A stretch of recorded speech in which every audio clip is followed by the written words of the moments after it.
हर लघु में गुरु समाया हुआ है। આ વાત મધ્ય દર્શનના પ્રણેતા એ નાગરાજ કહે છે।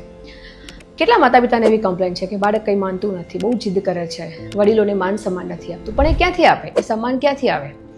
ગઈકાલે એક પ્રસંગમાં ગઈ હતી અને ત્યાં ભોજન માટે પાસ લેવાની લાઈન હતી, એટલે કક્ષીને કીધું કે મમ્મી પાસ હું લઉં છું, એટલે મેં કીધું લઈ આવ, એટલે એમણે પાસ ના આપ્યો, એટલે હું જોડે ગઈ, મેં કીધું પાસ આપો એને, એક જ પાસ છે, મારો પાસ છે, એટલે કે ના પણ કે બાળક ખાઈને એને બધું બગાડે ને, એટલે હું કહું કે પણ એ મારા તરફથી પાસ લેવા આવ્યો છે, તમે એને પાસ આપો।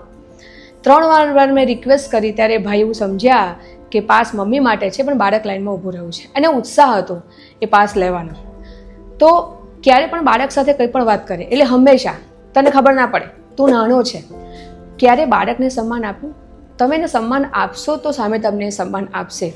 આપણે બધા વાત તો કહીએ છીએ ભક્ત પ્રહલાદની અને કૃષ્ણની, મને ખબર છે કે બાળક એ શરીરથી નાનું છે, એના મનથી, વિચારોથી, જ્ઞાનથી એ નાનું નથી, પણ આપણે એને જ્યારે પણ કોઈ પણ જગ્યાએ કંઈક પ્રસંગ હોય તો એની સાથે વાત કેવી રીતે કરીએ છીએ?